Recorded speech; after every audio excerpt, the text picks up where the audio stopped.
It's My Brother's an Idiot, the podcast. The #1 podcast in the world for 5 old people.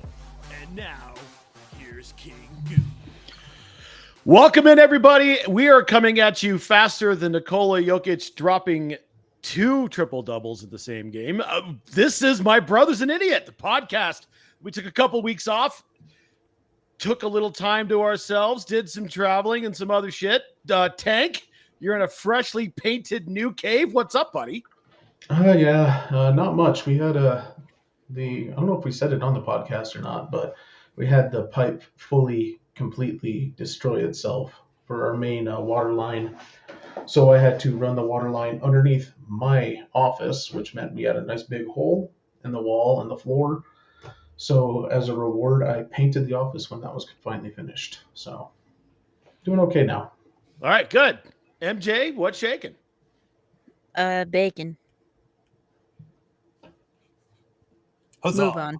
Eloquent as always. And last but not least, the man we've named the podcast after. What's up, Mark?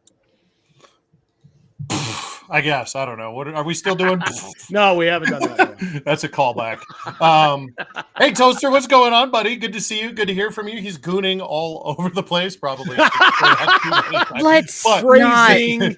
Look at Phrasing. this. I know what I'm doing here.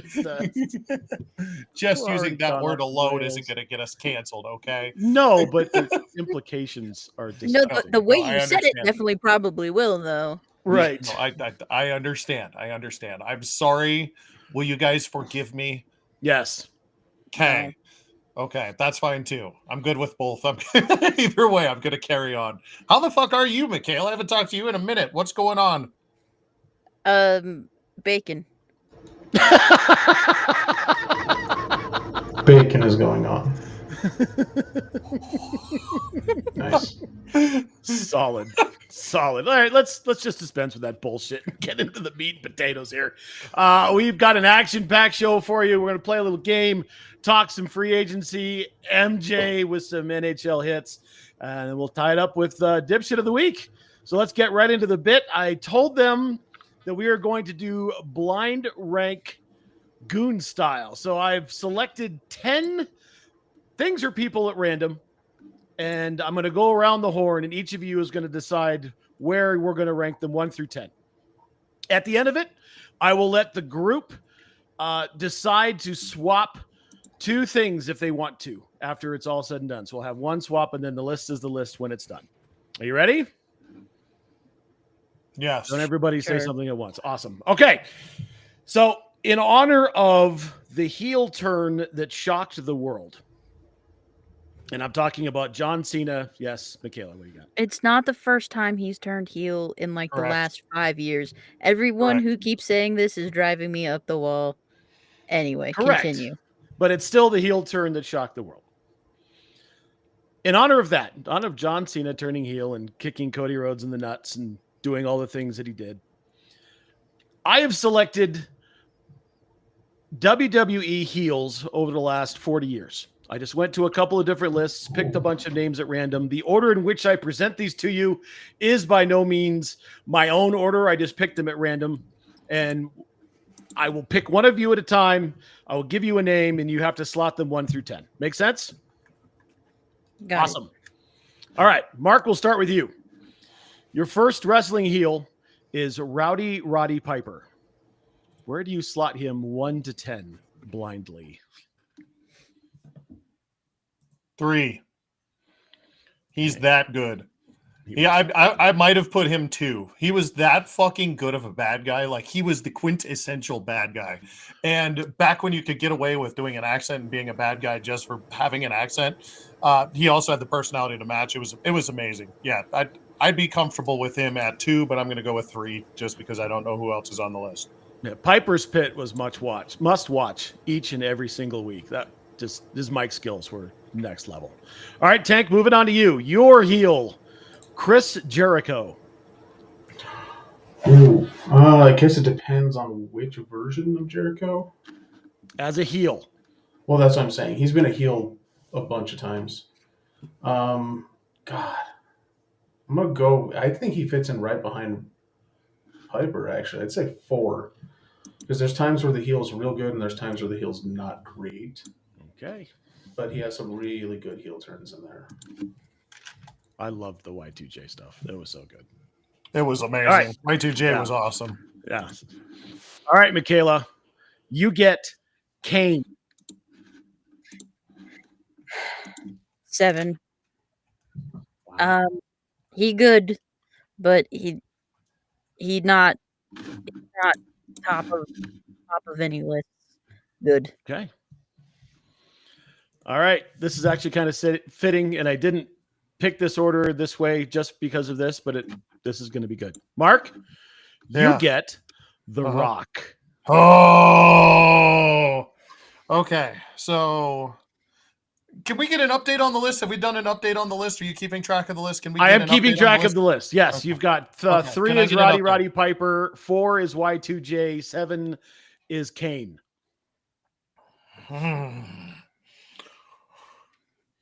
Fuck it. I'll put The Rock as 2 as a bad guy. Fuck it. He's not the best of all time. I'm not going to give him that much props, but he is a damn good bad guy when he gets the chance to do it. I love it when he heels turns, and his jabs just hit harder when he goes at the crowds. It's so funny. He's an amazing heel. Plus, he's my guy. So yeah, exactly. Give me The Rock at 2. Rock is at 2. All right, Tank. Hunter, Hurst, Helmsley. Oh man. Oh, you just took 2. Shit. I don't know if I can put him at 1. Part of me really wants to, but I don't know if he's. I'm gonna have to go with 5. I'm gonna have to put him at 5. I think there's still someone better at 1. Okay. All right, MJ. Mr. McMahon. Oof. That's a big oof. That's a big oof. If we're going off of real human, kayfabe. This is Yeah, kayfabe. this isn't this is all about the kayfabe, so story. I'm gonna go ahead and say 8 Ooh. because he was. Ooh. Okay. I'm comfortable with it. I'm comfortable with it. Yeah, He had I'm to have. fine He with kind it. of had to be dependent on other guys to be bad. Like he was always the guy shouting from the mountaintop until he wasn't. He did wrestle a couple matches and thoroughly got his ass kicked, which was great. But there is another heel on this list that I'm waiting for.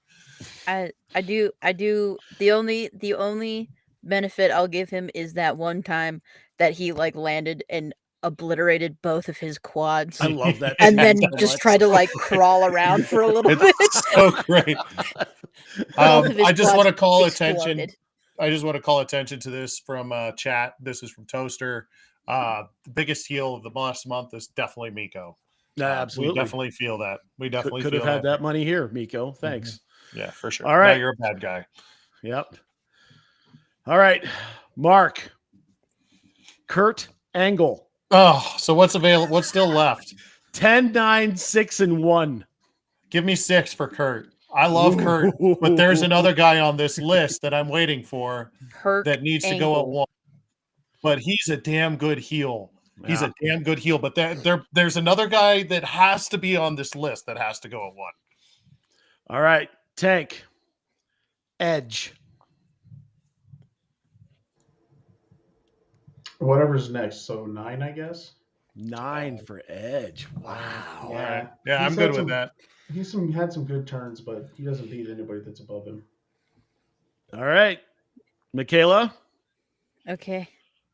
Bobby the Brain Heenan. Oh my God. Yeah, I'm gonna go ahead and take that and just slide it down at 10 there. He's damn good, but there is some recency He's bias to that one Damn for good, sure. yeah. But another guy who He is so shouted from good. the mountaintops a lot. Well, that's what he did. He was a great Yeah. mouthpiece. Yep. I'll never forget when he slapped Andre the Giant and Andre grabbed him by the throat and his hand just wrapped completely around his neck. And you could actually see the fear. Like, well, I know this was the bit, But what have I done? This man is a lot larger than I anticipated initially when I signed on to Yep. do this. And you're gonna have to believe me. I did not plan this. I did plan when I saw this name. I definitely said, "Yeah, that's going last." But I did not plan for Mark to pick this. Mark, the Iron Sheik. Oh, Who were you waiting for? Yeah, what were you waiting on? I guess I wasn't sure. I don't know. Was Ric Flair mentioned here? Ric Flair was not on the list. That No, he should again, have this been is number one. a random collection of names. Okay. But when I saw Yeah, Cheeky, so- I'm like, Cheeky. Random, my ass. You put Random, the my sheep ass. on Random. here. Yeah, that's not random. He was on 2 of the lists But that I saw as top I'm 10. okay I am definitely okay with him going 1 if we're talking about this list and this group of idiots that we've collected here in front of us because we love the Sheik on this program. And if you don't love the Sheik, fuck you. We love the Sheik on this program. But more importantly, Ric Flair is the best heel of all time, just so we're all clear about that. Ric Flair is the number 1 heel in all of wrestling. So Yeah, I did not pick Ric Flair for that very reason. okay. That's who I was waiting for. Yeah, I was was not Ric Flair. All right, so pretty here's sure your I list. didn't hear that one. Here's your list. 10, Bobby the Brain Heenan. 9, Edge. 8, Mr. McMahon. I think that's low. 7, Kane. 6, Kurt Angle. 5, Triple H. 4, Y2J. 3, Roddy Piper. 2, The Rock. 1, The Iron Sheik. I will allow you to swap 2 people in their positions as they are now. Who do you think is too low? Who do you think is too high? I'm good with the Mark. list. You're good with the list. MJ. Locking it in. I want to introduce a power gap.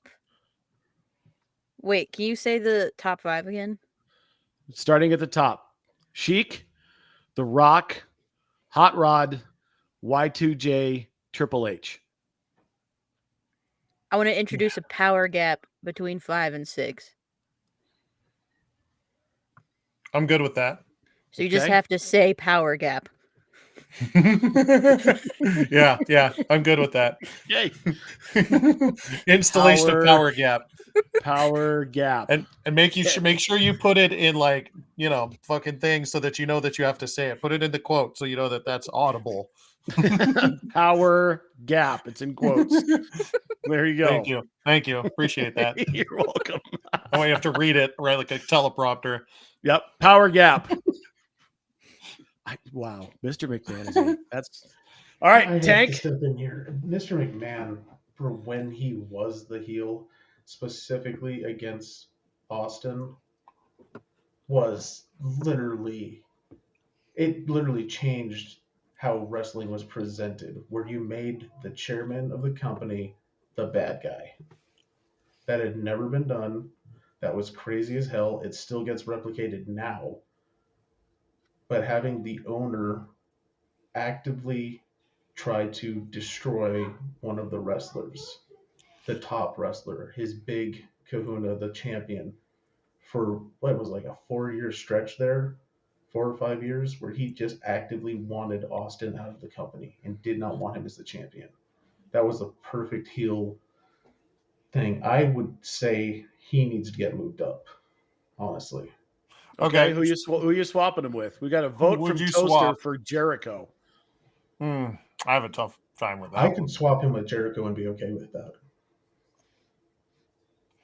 So if you put Y2J at 8, that puts Vince where? 4. 3 or 4. 4. Puts him at 4. Then Y2J is way too low if that's the case. I know. That's the problem, man. But Can we do a 3-way swap? No, I'm gonna let you swap too. That's the fun part about this. No, but can we swap a third here? No. Yeah, but have you considered swapping a third? Yeah, we can swap I a third did. here. No, But you can swap 2 people. What about all right? There's no negotiating Compromise. here. Compromise.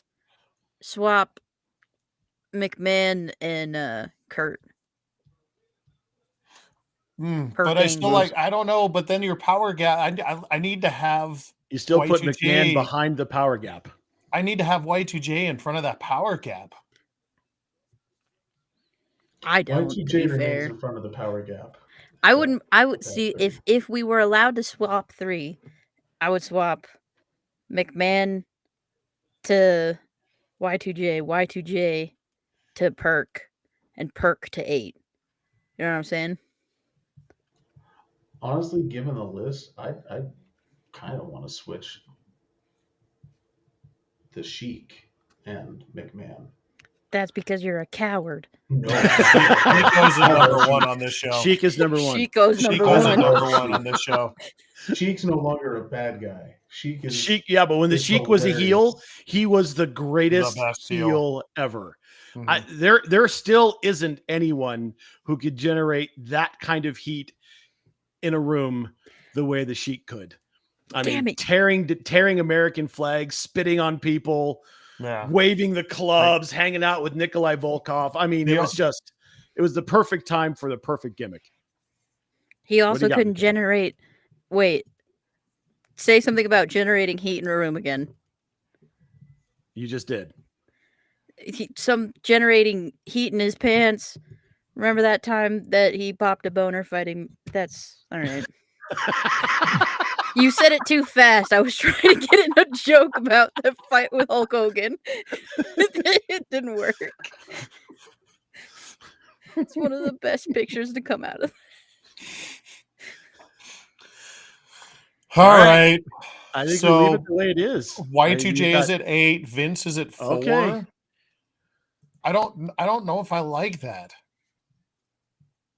So who's in front of Y2J besides Power Gap? No, throw the Power Gap in. When you do this list, you have to put the Power Gap in order. So Vince, then who else? What do you mean? Vince is at Who's 8 right 5? now.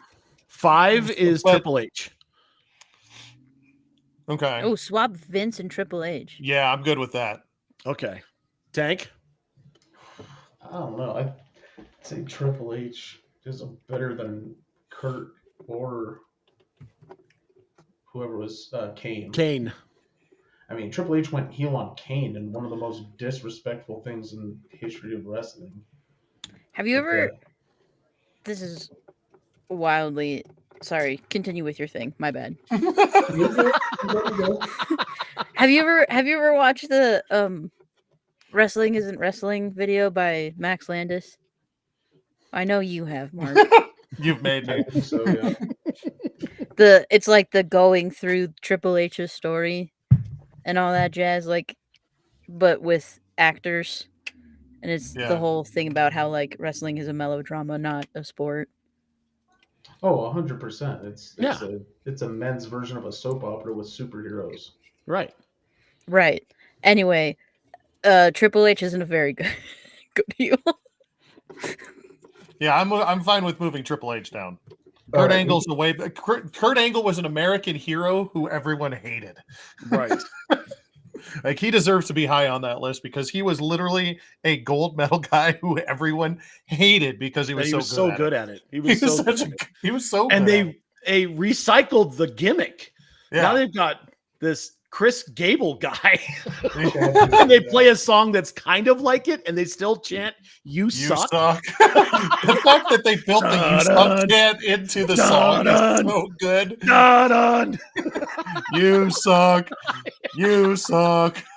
You suck. They've got this all-American theme with this little faction. It's actually pretty good. I'm like, okay, I'm with it. I can see that. All right, so Triple H for Mr. McMahon. Okay. Going once. Okay. Yeah, I'm The good final with that. list.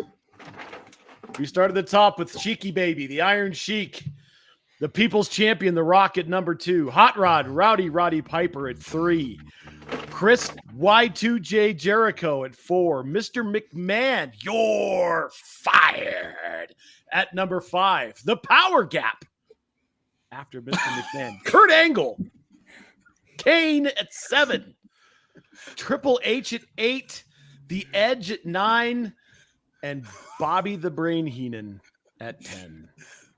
Power Gap still got me laughing. I dig it. I think this is a good list. Yeah, I We'll like have to do it. this I like again those. with a That was different fun. group of folks. All right, let's move on to NFL free agency, and We're going to do this a little bit differently as well. I gave the crowd a different team to talk about, and we're all going to react. So, Mark, we'll start with you and Denver. Sorry, I was just reading something one of our number one fans sent to us. It was pretty funny. Yes, Denver. So let's talk about the Denver Broncos and what an offseason it has been.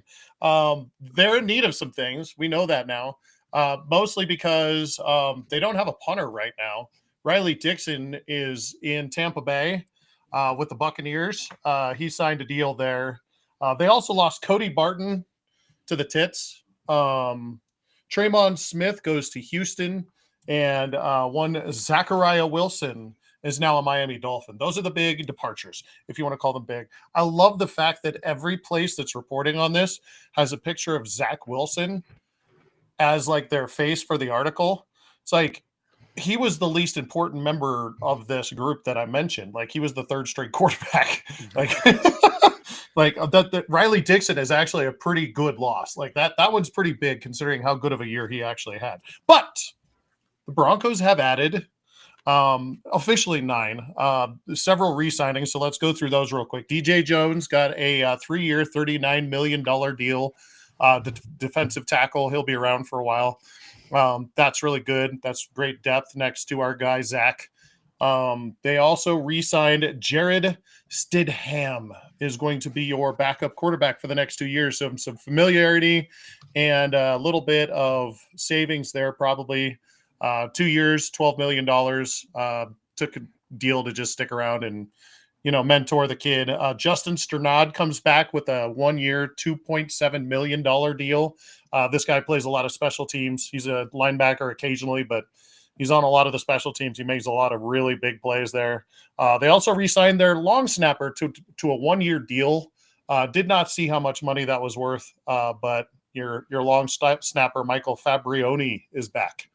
They also re-signed one other guy, Matt Pert, today. 2-year deal for $7 million. He's basically their swing tackle. Got a lot of playing time last year with injuries and stuff like that. Always great to have. Now let's talk about the guys we're bringing in. I'll start with the guys that, you may not have heard of. So Trent Sheffield Jr. Is coming. He got a 2-year, $6 million deal. He's a wide receiver. He has played 3 years with the Cardinals, 1 with the 49ers. He's been to Miami and Buffalo as well. He's kind of been all over the place. Don't know much about him, but there you go. Another wide receiver. He's a special teams maven. Okay, so we're good with that. I like that. You like that kind of depth on a team.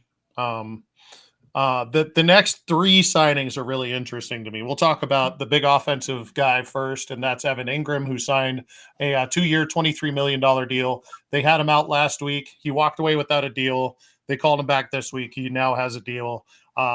You now have somebody for young Bo to throw the ball to that's a little bit of a whoopee, if you will. Really like this signing. This gives you the option to draft tight end later and then develop that person, because your rookie tight ends just don't do very well. They haven't. And the Broncos just don't do and rookie tight ends just don't do very well generally. So you need somebody in this position that actually has sure hands, who can be that guy for you. This is great. He comes over from Jacksonville, where he spent some time there, had a couple of really good years there. The next 2 are really interesting to me, and Hufanga and Dre Greenlaw. These 2 guys coming from San Francisco as a tandem. I'm calling it a tandem because they signed, it seemed, within hours of each other, right at the start of free agency. Hufanga gets 3 years, $45 million as a safety, which probably means that my guy is roughly on the block now. I'm sure they'll keep him, but playing time is going to be cut quite a bit. And Drake Greenlaw, big inside linebacker. Both of these guys are huge. Hufanga's been hurt the last couple of years. Last year was wrist, I believe, that he suffered from, or was last year the Achilles? Well, he blew the Achilles in the Super Bowl. That's right. That's right. Missed So that the was majority of the next year. Yeah, so he's recovering, but before that, he was an all-pro at that position, which is awesome to see. We need some extra help there. Sorry about that. That was a kick. I didn't realize there was stuff there. Anyways, and then Dre Greenlaw, great linebacker, gives us some depth. You really have you needed to replace Cody Barton with somebody, and there you go. You replaced him with the best guy on the board. So I like what they've done, and I'm really interested to see what happens with the draft. And Toaster brings up an excellent point about Zach Wilson that I'm just going to leave out there on the internet. But then he can go down there and do that. Zach Wilson can, because that's what he's famous for. We'll just leave that over there, though. But yeah, so the Broncos have had a really good offseason. But technically, they've signed 9 players. 4 of them are new. 5 re-signings, which is really good to see. And maybe the Vonster next. Now, we can hope. I really like the 2 San Francisco signings. Me too. Much needed depth at the inside linebacker position. Greenlaw is an absolute hammer who reminds me of Al Wilson in the way he plays football, especially with his energy. And Hufanga's an all-pro. He's coming off of an ACL, but a lot of guys are coming off ACLs and play pretty well. So I'm not really too concerned about it. MJ, you got any thoughts about this group? I know some of their names. Well done. All right. Evan. Go ahead. Oh, I was just going to say, Evan Ingram used to be on my fantasy team. There you go. There it is. Waiting for a fantasy team reference. Right. And it wasn't that long ago. He had 114 catches. He was hurt a little bit last year. The interesting thing about him last year is that he only played 9 games, and by himself, he outcaught and outgained the entire Denver Broncos tight end room last year. Yeah. In half the time. Games. Yeah. So, also an upgrade there. Tank, you got any thoughts here? Yeah, I'm really happy about the Ingram pick. He's also kind of a really good coming out of the slot as a tight end, one of the better tight ends that comes out of the slot position. And guess what we run our tight ends out of? The slot. Over 50% of the time. So he's a perfect fit for our scheme. Perfect fit for a young quarterback that's developing. I'm a big fan of the Greenlaw pickup. Even after he got injured in the Super Bowl, he took some time, recovered, and he looks like he's going to be effective. And he needed a big basher in the middle of the linebacking core, so that's perfect. Hufanga he's kind of a good hybrid. He's kind of in the same vein as that Polamalu style, where he can defend the pass, but he's also kind of a hammer on the run game. So, yeah, I'm happy with all 3 of those pickups. We got a couple, like you said, that'll, role players. And we need depth everywhere across the board. So having role players is always a good thing. Yeah, and Mark, you alluded to it. It really opens up some opportunities in the draft. They now can do BPA with that 20th pick, or even move down and collect more capital. You're not tied into having to get a tight end with that pick, and there's really only 2 on the board in the first round. So you're kind of handcuffed if both of those guys come off. I like what I'm seeing so far. We'll just have to see what the draft looks like. All right, let's move on to the Indianapolis Colts. And when Tank claimed this story, I was a little bit confused. And then I looked at it again. I was like, oh, yeah, that's why. So Tank, I'm so surprised that you didn't catch on to this immediately. I sat there, I was like, waiting. No comment. Okay, I'll just wait till tomorrow to figure it out. Yeah, I was traveling, so it wasn't quite all up here in the head. So Tank, take it away. Yeah, so I saw this, we were doing this, and I was like, oh, I have to do the Colts. After the downfall of last season, just getting speed bagged by their number 1 promoter at the end of the season, with McAfee just burying them, having this culture problem. Yeah, still burying them. And they didn't outright release a lot of people, but they lost 2 parts of their interior line with Kelly and Fries, or Fries, or how hell you actually say his name. So that's going to be a pain in the ass, I think, for them to try and recover from. But they got better on defense with Ward and Bynum and Gallimore at the DT. A couple good pickups. But the big news is apparently there were thoughts about trading Anthony Richardson. And so instead of just doing that, they put him in competition with I mean, the softest of plush animals that you could possibly put him in competition with, and gave him Daniel Jones as competition. Your boy. Yeah, the Vanilla Vic makes his return in Indy next year, so apparently, and this is 100% them either trying to make Richardson adjust and prove that he could be at least a starting quarterback in the NFL, or they're scrapping both of these guys and drafting someone new. That's all this is. They're forcing him to face up against the easiest competition he could possibly have in the quarterback room. That's still an actual starting quarterback at some point. Because it looks like Flacco's out. He's potentially going to the Giants, which is hilarious. But yeah, that's the big news in Indy is their change of culture was apparently to sign the only quarterback who was less competent than their starting quarterback. So there we go. There you go, Indy. What a change of culture. And the interesting thing about that move is they're not paying Daniel Jones starting money. They're not paying him backup money, and they're paying him more than they're paying Richardson. So what are they doing here? I mean, at least bring him in at the same number. Otherwise, you're putting $14 million on the bench to watch Anthony Richardson do nothing. Mark, what do you think? I mean, he walked down on his team a couple times last year, if I'm not mistaken. So if you're not having hard thoughts about yourself as an organization drafting this clown who is apparently as tissue paper soft as a stuffy because they brought in this competition, then just be done with it. Just rip off the Band-Aid, get rid of it, be done with this. Like I don't understand what we're doing here. Like if the kid has no toughness, then he should just not play football anymore. The fact that he's in camp just means he's stealing money. So yeah, you bring in a competition, but it's the worst possible person that's on the block right now. Like, okay, I don't understand what's going on there. And I think that the owner has a lot more to do with this than we think, because it is Jim Irsay. And that's what he does is meddle. He likes to meddle. And so I don't know. This is all really interesting, but also fuck the Colts. So there you go. Well, like you said, this is literally Fuck the Colts. 100% a ploy, which is why, McAfee went after him again. This is a ploy, 1,000% of them to try and say, oh, we're trying to change the culture by, bringing in competition. Like, no, you're faking at changing the culture by bringing in the weakest competition possible.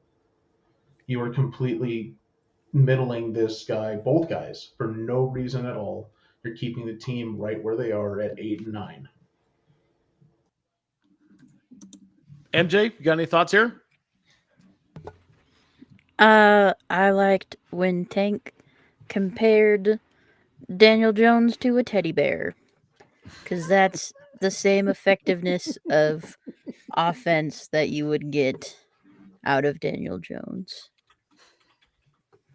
Never forget, Denny Dimes is trash. All right, let's move on to my part. And the most interesting thing I think that I saw in the offseason so far is what in the hell is Pittsburgh doing? They went and traded a 2, a 6 and swapped 7th round picks with Seattle for DK Metcalf. And in doing so, created the most volatile, most fun wide receiver room, I think, in the history of mankind. You've got basically the Dudley Boys, going back to our wrestling, running the wide receiver room. These guys are just going to be throwing hands left and right all over the field with Metcalf and Pickens. Not only did they trade for DK Metcalf, they gave him an extension. So now he's on an extension that will pay him on average about $33 million a year for a guy who hasn't broken, I think, 600 or 700 yards the last couple of years. Granted, a lot of that may have to do with subpar quarterback play, but you're still a massive athlete with a tremendous upside. You think he'd be a little bit better. don't understand the move, especially when you couple it with the fact that when they made the move, they had one quarterback on the roster, and his name was Skylar. Where did he go? I even forgot his name. Skylar Thompson. Who's that guy? They signed him to a futures contract in January. Well, they kind of rectified it. They signed Mason Rudolph today. That's not much better than Skylar Thompson. And you still have Russ out there. Maybe they're banking on A-Rod. They're drafting 21, so there's not going to be a quarterback at 21 at all. I don't care what these mocks and all the smoke and mirrors are saying about Shedeur slipping out of the first round. It's just not going to happen. There's no way in anybody's real world that Cam and Shedeur aren't off the board before we get to pick 5. So are they banking on A-Rod? Are they banking on Mason fucking Rudolph? Haven't we been down this road before? I don't understand. I'm not sure what they're doing. I am super interested to see how Tomlin holds this one together. And Pittsburgh really has the opportunity to do the funniest thing in the world. And that's go sign Aaron Rodgers. And we can watch Steeler Nation completely melt down because of all the horse shit and shenanigans that are going to happen. Mark, your thoughts? I don't know. Mason Rudolph is interesting to me in that division because didn't Myles Garrett just get a boatload of money in Cleveland too? So could you imagine those two jabronis have to face off twice a year again, at least for another year? Like, Jesus Christ. We didn't get enough of round 1. We've got more apparent slur words and helmet throwing going on. If like, we don't know actually what happened. Right? God, he tried. He tried his damnedest. But also, they're going to have to trade one of these wide receivers, I think, before camp. There's just, like what you were talking about, there's not enough footballs to go around because they don't have somebody to actively throw the ball that actually has an arm. And even if they do get someone like Aaron Rodgers, the man underperformed last year on a team that had a true number 1 wide receiver and a pretty good offensive line. Other than that, they were pretty much a dumpster fire there in New York, but he's supposed to be lifting a team up, and he has not done that in a while. Plus, he's still recovering, and he's also pretty close to 40. Like, is Aaron Rodgers really going to be the savior of the Pittsburgh Steelers? Who are they going to have to throw the ball to? And then what happens if these two guys get into a fight in camp? There's going to be a giant crater in the ground if these two guys start throwing haymakers at each other with the size that these guys have. I just don't see any of it ending well in Pittsburgh. And I honestly think that if they keep George Pickens after signing DJ Metcalf, that this might be the move that gets Tomlin out of there finally. He might actually quit the team because it's just too much. Like, I know he's the guy that like gets people in line, but he hasn't done that good of a job getting people in line lately either. There have been Instagram lives from his locker rooms right after games. He's not holding the strings that close to him. Players walk all over him in that locker room. That's why they love him. Yeah, he's a great football coach, but he's been there forever, and I just think that it's not going to last forever. And having George Pickens there, that mouth and that attitude, if he doesn't get enough footballs, are they going to throw 200 footballs between two guys and two people? I don't know. I just don't see it ending well in Pittsburgh. MJ? Mason Rudolph, the red zone reindeer.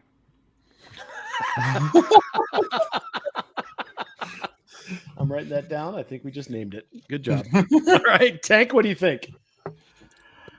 I mean, God, I have to assume that Tomlin has a plan, right?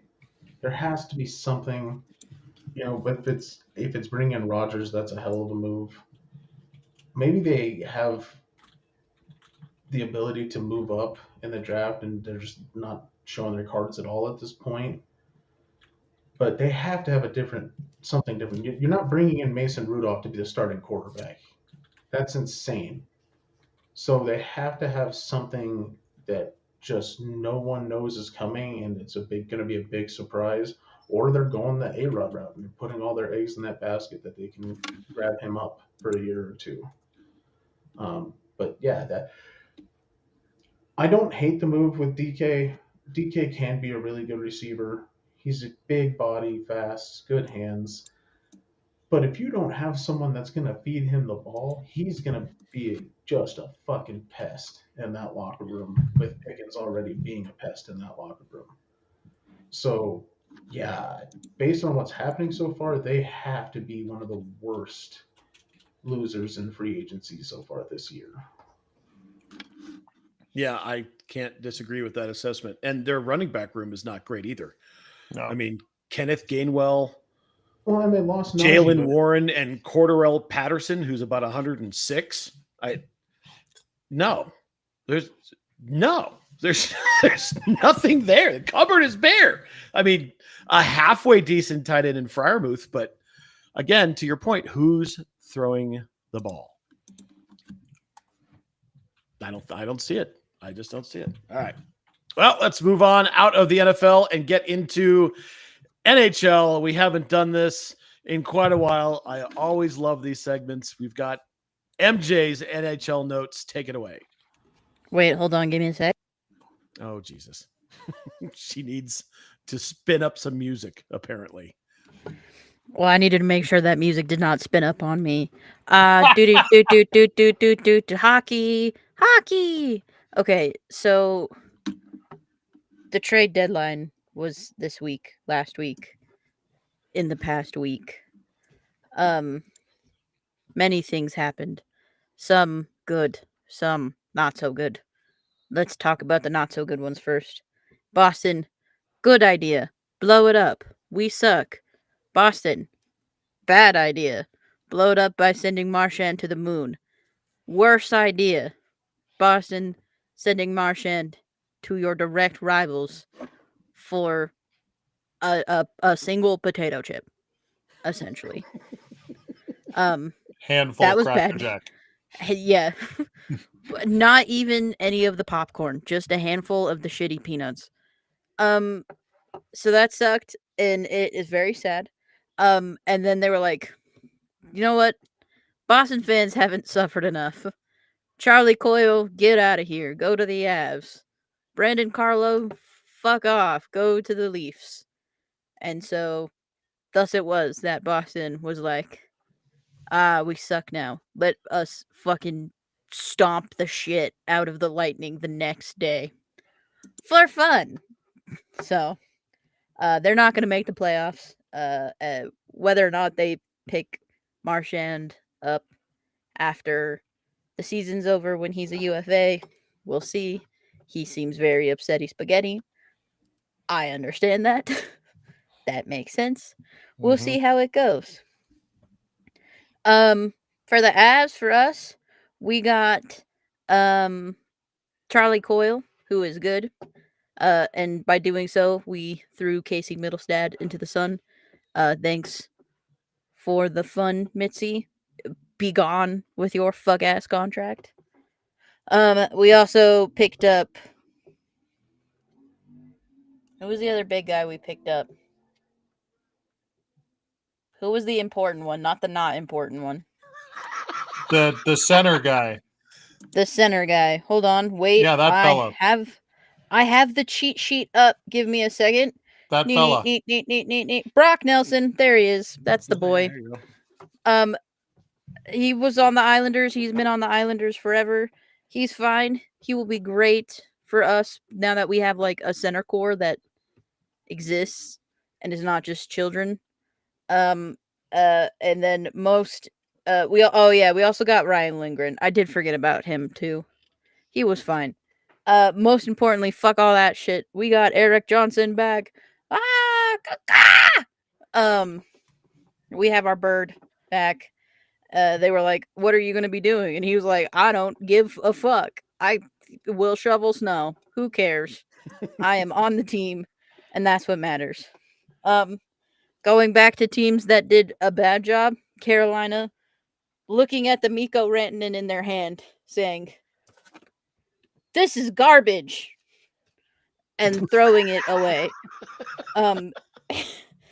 Which they gave him to the Dallas Stars, because Mikko apparently had a list. There's been a lot of like I think everyone is lying about what has happened with the Miko Rantanen situations because everyone has a different fucking story. So I think all of it is bullshit. But apparently he got traded to the Canes, and they were like, "Hello, Mr. Miko Rantanen. Will you sign with us? Here's an offer for $14 million because the Avs weren't going to give you $14 million." And he was like, "How about you go fuck yourself?" And the Canes said, "Okay, well, that sucks. So I'm going to trade you. I'm going to go to the Stars, and we're going to get Stankoven and some picks." So essentially, the Canes flipped one of their top dudes, Nichas, for Stankoven and some picks. They didn't even get to keep Taylor Hall. So that sucks for them. They did a bad job. Bad job. Miko got the same amount he would have gotten here. I think it was a combination of McFarland being a little over aggressive and skittish, and Miko being a little bitch, kind of.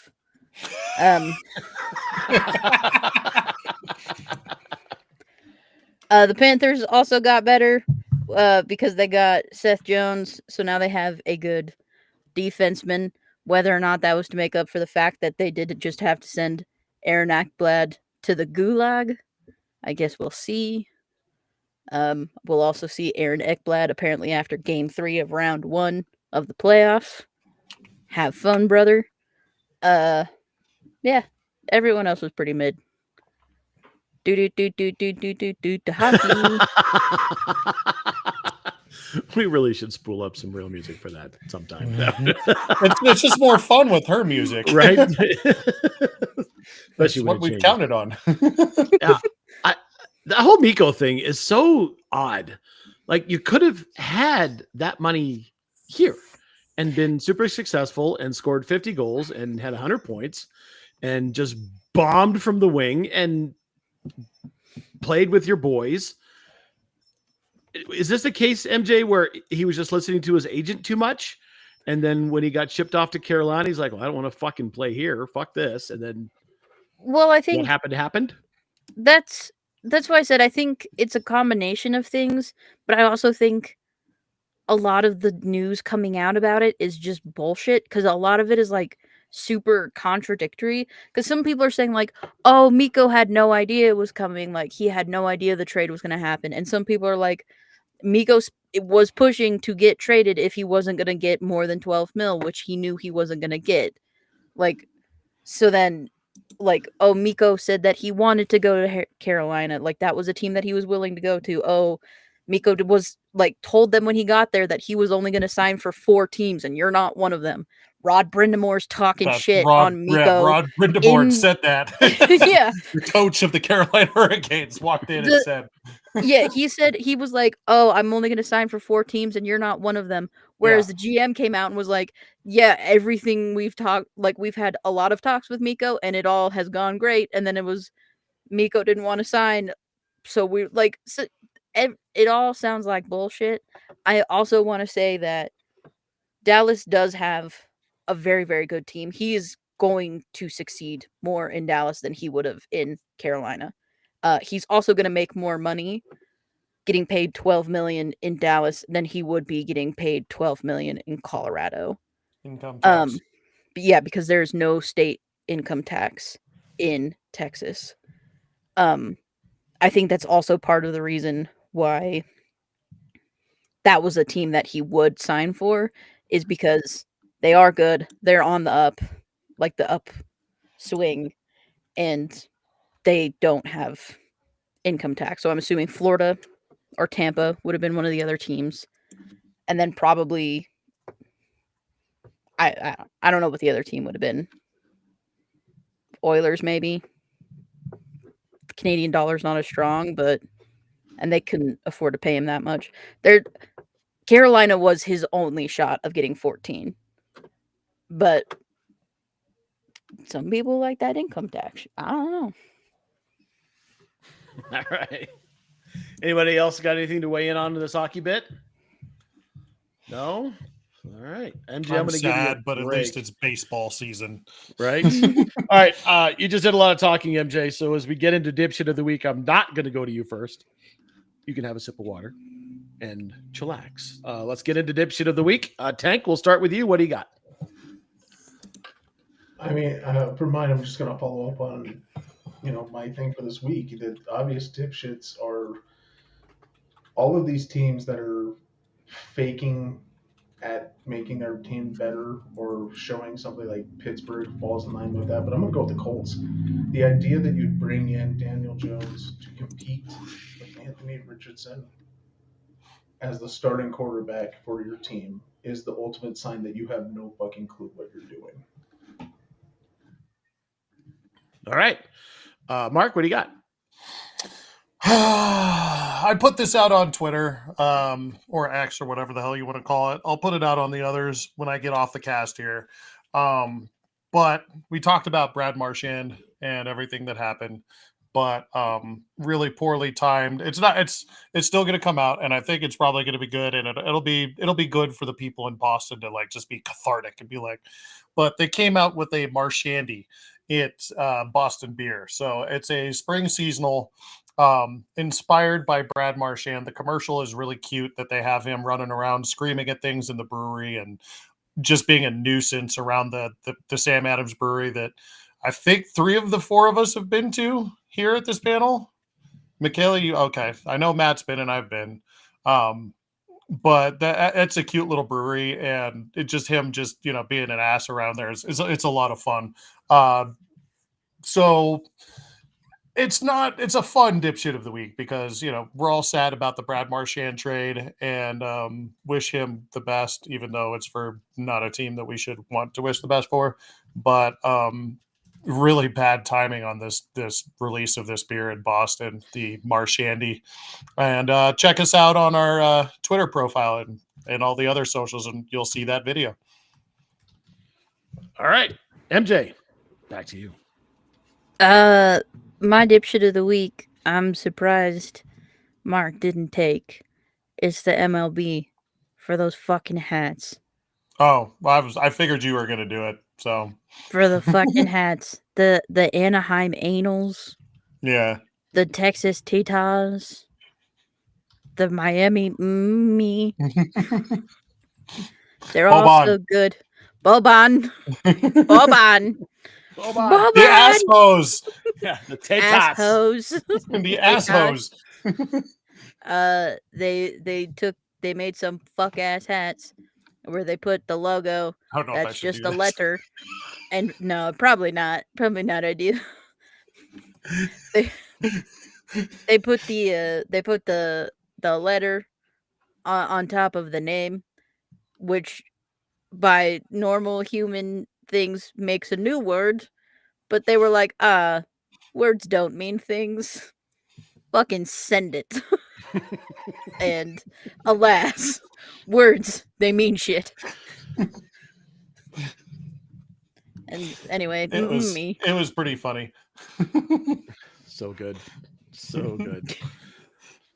I've got an honorable mention and a dipshit. My honorable mention, I'm going to read you a quote, and let's see if you can figure out who said this. A team owner in Major League Baseball was asked a question about payroll, and specifically about the Dodgers. And this owner said, it's difficult for most of us owners to be able to do the kind of thing that they're doing. We'll see if it pays off. They still have to have a season relatively injury-free for it to work out, and it's a long season. Basically saying, wow, I can't believe they spent that much money. Anybody want to fathom a guess as to who actually said this? I don't think I have to. Go ahead. I'm sure it's Dickie. No. It wasn't Dickie? You'd be dead wrong. It's not Dickie. It's Hal Steinbrenner. Listen, bud, you don't get to complain about someone spending more money than you when they're in the number 2 media market and you're in the number 1 media market. You helped create this monster. Go fuck off, Hal Steinbrenner. Okay. That's just not so. And he also tried to say that we're not the evil empire anymore. You're always the evil empire. Shut the fuck up. My real dipshit of the week is one Stephen A. Smith. I don't know if you guys have seen the fallout from the confrontation where LeBron James had some choice words for Stephen A. on the court. Stories are different depending on who you listen to about what that conversation was and what those words were. Stephen A. on his show basically said, it was a father. I told him I wasn't talking about Bronny. I was talking about him, blah, blah, blah. And then LeBron had a couple of things to say, and it seemed to have petered out. Well, Stephen A. went on the Gilbert Arenas podcast, and he was asked point blank, what did you think about the confrontation? And he said, I thought it was weak, and I thought it was bullshit. Stephen A., if you can't handle someone talking to you man to man about something you said on national television, you shouldn't be on national television. I don't care if he interpreted your comments the way you intended them or not. He has every right to go to you man to man and say, I don't like what you're saying. Take my son's name out your mouth. Whether or not Stephen A. is right about what he's saying about LeBron and Bronny and those things, LeBron has every right to be upset. And believe you me, Goon Squad, I have no love lost in my heart for any of the antics of LeBron James. But in the way he handled this particular situation, he is exactly right. He went to the man when man to man and said, stop it. And then Stephen A., like the little pussy that he is, went off on some podcast and said it was weak and it was bullshit. And then he backpedals like, well, then I knew in the moment I was talking to a father. Shut the fuck up, you little fucking weasel. Absolutely zero respect for that man and anything that he has to say, even before this, but now definitely after this. Stephen A. Smith is my dipshit of the week. There you go. My soapbox for the week. You're welcome. You didn't even say that LeBron came in his face. You didn't. You didn't. I did. We were Oh, waiting. you did. Yeah. We had a side bet. We had a side bet. Kind of. I did We were not. waiting. She asked if you would, and I said, I think he might. And then you Nope, didn't. I We did were not. both let down. How dare. Who What won the about bet? this one, though? Did nobody? We didn't really have a bet. Oh, okay. We were just hoping Oh, you yeah. would say. Charles Barkley and Perk going after each other. Yeah, that one's awesome. I can't wait Yeah. for those two to be in the studio together. Yeah, it's going to be awesome. Perk calling for catching hands on Twitter is maybe the most Perk thing I have ever seen in my life. and the funny thing is Barkley's not wrong. That's No, all they talk Barkley's about not is wrong. Damn Lakers. Like Yeah. it's the 4-letter network. It's what they do. Right. But- They're going to be working for those clowns next year, but. Yeah. But guess what? And God love Charles Barkley. I mean, Oh, just he's as so a good. player. Yeah. He's He's a genuine, treasure. right? Yeah. He's absolutely 100%. genuine. He believes everything that he says. And 100%. It's not crafted. It's not decided upon for him like what might happen in other networks. It's Mhm. absolutely authentic, and I love him for it. Yep. And my money's on Barkley. I don't care how big Perk is. Barkley fucking Or eats how his ass old alive. Charles Yeah, is. I don't care. No, Barkley would eat his ass alive. There. Yeah, Thank I you. said it. Yeah. Did you see the SNL bit with Perk? With the guy pretending to be Perk. And he's like, I don't know, LeBron James is 62 years old. Oh, I did. That was last week, wasn't it? I think so. I don't watch SNL. It's, I just watch bits. Keenan said it. It was good. Yeah, and he's all I like, can't believe he is still on that show. He's been on that show for 35,000 years. Mm-hmm. And he's still Like, he really went- good. Oh, he's so funny. He's so Yeah. funny. He's the only reason that show is worth watching, to be honest anymore. All right, final thoughts. Talk about the stuff. Pimp the things. Tank, all you. You are fucking muted, you Oh. dipshit. There it is. You knew it was going to happen. Yeah, you are You're muted. Yeah, we can't hear you. oh no, did it die? Oh, it's all dead. End of Oh. microphone. Heck no. Jake would like to talk about cook. Oh, are you back? Can Speak. you hear me? Yes. There you Yay. go. God. Okay, stupid fucking thing. All right. So I'm gonna fix my microphone and audio issues this week. So I'm gonna start there. You can catch me on Tank Knox or Knox Nostalgia Collectibles on all the socials. I'm back to selling my own cookies, so look for those on Facebook. And where can they find Where them? can they do that? At Frank the Tank's Cookie Bank on Facebook. There you go. MJ. I got some shit for this, but I'm gonna say it anyway. I have a new top 5 favorite NBA player, Anthony Edwards, because he's funny.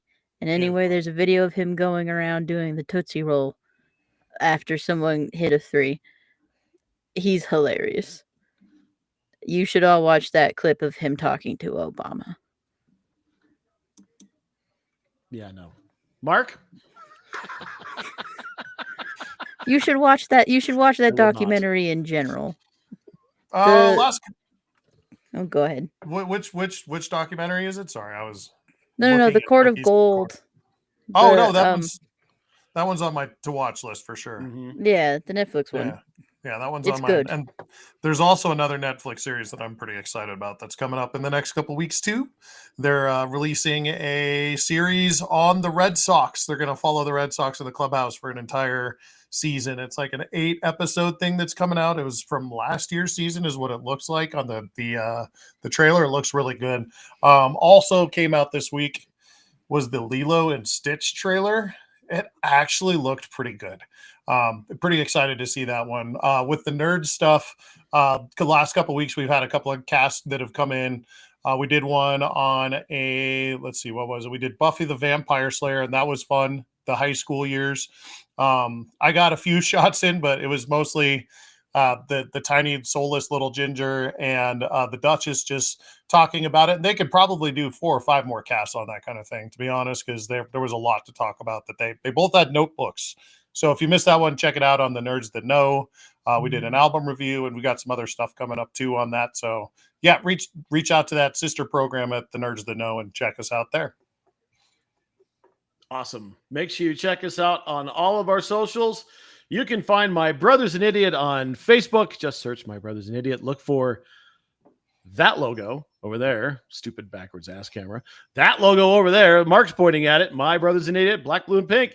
You can also find My Brother's an Idiot on Now you can Twitch. point at it. There we go. This way. That's over Yeah. there. Oop, see, on Twitch, Twitter, and TikTok at the Idiot Goons. You can find Mark's Twitch, Twitter, and TikTok at Poffle Time, and you can find me on Twitch and Twitter at Poffleupicus and on TikTok at King Goon Smoke. For the absent Muti, we love you, Muti. Mutie.